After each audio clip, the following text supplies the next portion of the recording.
बैठे रहिए सर। एक तो ANI पर करना है। ना तो कामना जी नाराज हो जाओ। कामना जी लखनऊ। ठीक है। मुझे मिलवा दी।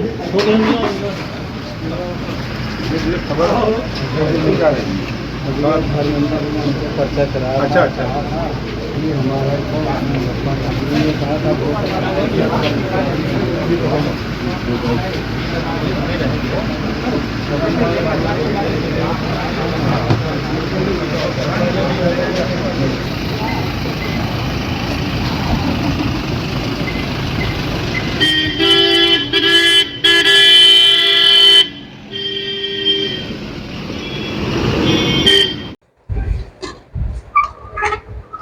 मंत्री जी, आज वक्फ बोर्ड पे संशोधन बिल पास हो रहा है लोकसभा में, क्या कहेंगे? सबसे पहले तो आप लोगों को बहुत बहुत बधाई। मंत्री बनने के बाद पहली बार आपके सर्किट हाउस में हम आए हैं, तो इसके लिए आप लोग इधर आए हैं। सवाल आपका है वक्फ बोर्ड से जुड़ा हुआ। देखिए, तमाम विसंगतियां हैं वक्फ बोर्ड में। उस विसंगति को दूर करने के लिए संसद में बिल आया है। मकसद सरकार का है कि वक्फ बोर्ड में तमाम जमीनें पड़ी हैं पूरे देश में, और वक्फ बोर्ड का जो चेयरमैन है, जो जहां कब्जा किया हुआ है वहां कब्जा किया हुआ है, तो उसको खाली करा करके उसमें कुछ कानून में संशोधन करके कुछ अधिकार सरकार के पास भी रहे, ताकि सरकार उसको खाली करा सके। भैया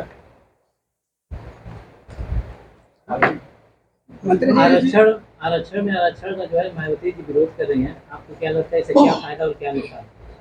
देखिए, आज़ादी के बाद से लोग विरोध कर रहे हैं, कोई नया बात नहीं कर रहे हैं। कांग्रेस पार्टी रही तो पिछड़े मुसलमानों के कंधे पर पैर रख करके सरकार चलाई, लेकिन इनको कुछ दिया नहीं। वही हाल समाजवादी पार्टी, बहुजन समाज पार्टी, पिछड़े दलित मुसलमानों के कंधे पर पैर रख करके इन लोगों ने राजनीति की सत्ता पाए, क्या दिया? आज अगर सुप्रीम कोर्ट ने कहा है कि उन गरीबों को जिनको आरक्षण का लाभ नहीं मिल पाया है उनको सरकार आरक्षण दे, आज बुरा लग रहा है। क्यों बुरा लग रहा है? हम बहुत पहले इसी गाजीपुर में जब शुरू में हम बोला करते थे कि आज के तारीख में जो DM, SP, DIG, IG, DGP, राज्यपाल, मुख्यमंत्री, राष्ट्रपति अनुसूचित जाति जनजाति का है, उसको आरक्षण क्यों? उसका आरक्षण खत्म करो, जो उसका पात्र है उसको आरक्षण दो। तो उस समय तो लोगों को नहीं समझ में आ रहा था। आज सुप्रीम कोर्ट ने जो बात कहा 3 सितंबर 2013 को, हाई कोर्ट ने कहा था कि 27% आरक्षण में जो जातियां आरक्षण का लाभ ले चुकी हैं उनको निकाल करके जो शेष जातियां आरक्षण नहीं पाई हैं उनको बांट करके आरक्षण दिया जाए। सरकार समाजवादी पार्टी की थी, लेकिन उन्होंने भी नहीं ध्यान दिया। तो जो सुप्रीम कोर्ट का फैसला है, इन लोगों के विरोध करने का मात्र इतना कारण है कि अमीर लाभ लेता रहे, गरीब परेशान होता रहे। मायावती जी का जो ट्वीट आया है या जो विरोध कर रही है, इसके पीछे क्या लगता है? क्योंकि आर्थिक आधार पर आरक्षण की बात तो उन्होंने भी कही थी। फिर विरोध किस बात का? वही तो आप गवाह हो। इसी गाजीपुर, चाहे लंका मैदान में मैं किया हूँ, चाहे कचहरी पर मैं प्रदर्शन किया हूँ।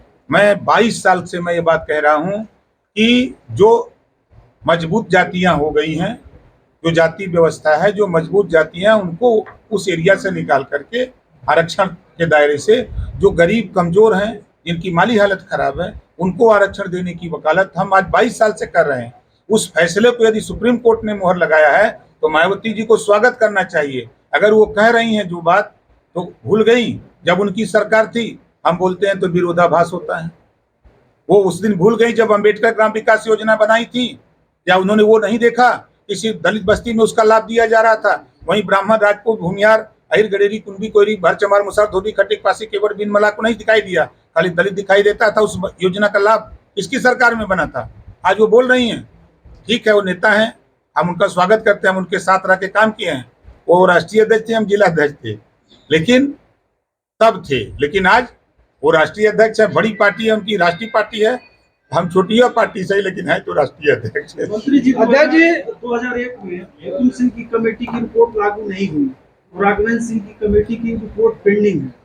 इस रिपोर्ट को सार्वजनिक करने के लिए क्या आप सीएम साहब से बात करेंगे?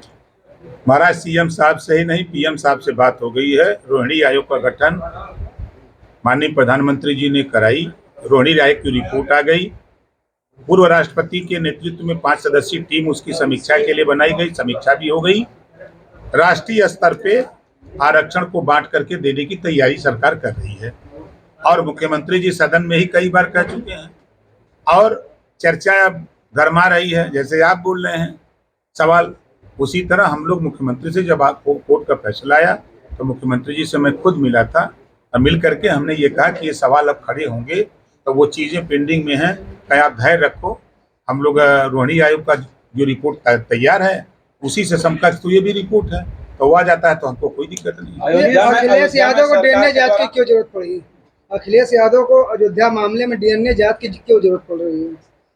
क्योंकि उनके पिताजी ने ही कहा था कि बच्चों से गलती हो जाती है। कहा था ना, आप ही लोग टीवी पे दिखाए थे। लेकिन यहाँ बच्चे नहीं हैं, बच्चों के पिता चच्चा हैं। चच्चा के घर में पुलिस चौकी किसने खुलवाया था? जरा उधर जाइए ध्यान से। समाजवादी पार्टी की सरकार में चौकी उसके घर में खुली और उस बेटी का बयान है, उस माँ का बयान है कि वीडियो बना करके बार बार हमको परेशान किया जाता था। उसके बेटी का बयान है, माँ का बयान है।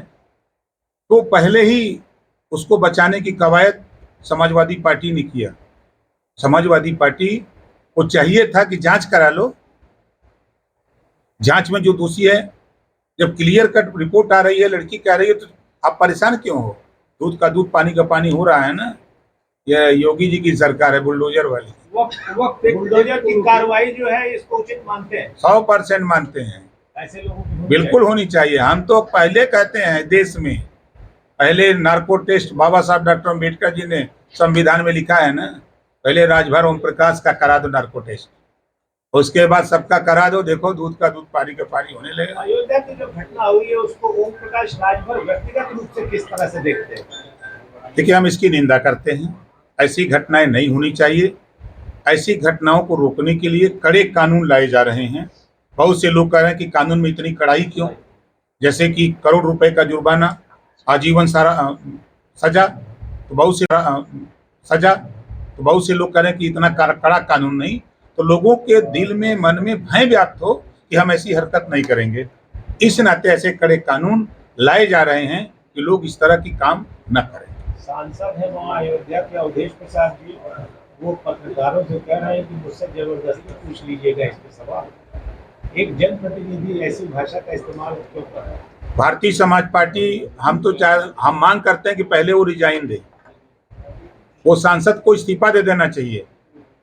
उनकी पार्टी का वो नगर अध्यक्ष है, उनके साथ सैकड़ों फोटो आ रही है, आप लोग दिखा रहे हो, तमाम सोशल मीडिया पे वायरल हो रहा है कि उनके साथ भाषण देते हुए, बैठ करके चाय पीते हुए, ऐसे सांसद को, जो ऐसे लोगों को पाल के रखे हैं, ऐसे सांसद को तो इस्तीफा दे देना चाहिए। राहुल गांधी की जाति के सवाल पर जो है सदन में हंगामा मचा रहा है।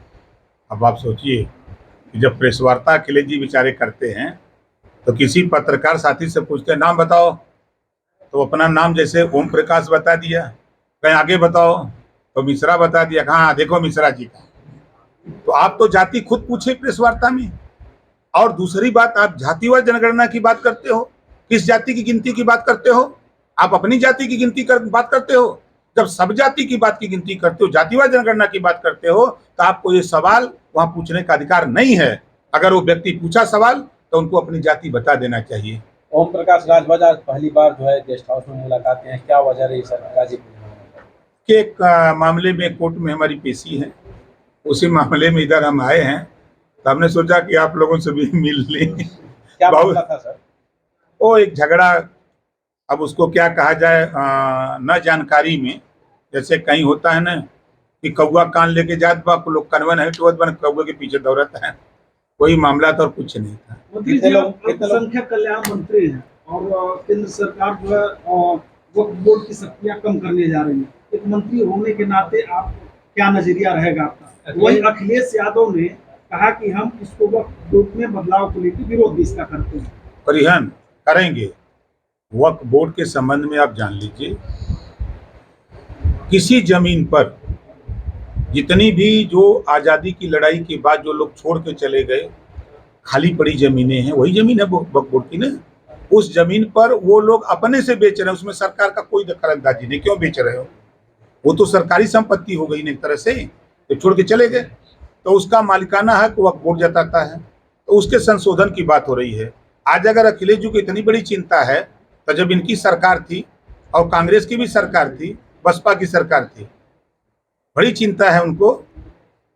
मदरसा बोर्ड है ना, परेशान है, हाई कोर्ट से फैसला आया, अखिलेश जी को याद नहीं आया। यूपी बोर्ड, सीबीएसई बोर्ड, तमाम यूनिवर्सिटी खोल करके अटैच कर दिया गया है ना। आप अगर लायक थे, मुसलमानों के हितैषी थे, मुसलमानों का हित चाहते थे, तो आप एक यूनिवर्सिटी खोल करके मदरसा बोर्ड को उसी से अटैच कर दिए होते, मान्यता दे देते, तो सुप्रीम हाई कोर्ट भी उस पर दखल अंदाजी नहीं देता। आज ये जो विसंगति पैदा हो रही है, जब आपकी सरकार थी तो आपने उसमें उसको पढ़े होते तब न समझ में आता। पढ़े तो है नहीं है उस वक्फ बोर्ड के नियम नियमावली को। जब पढ़ेंगे तब उनको समझ में आएगा कि नहीं, हम विरोध करेंगे तो फंस जाएंगे।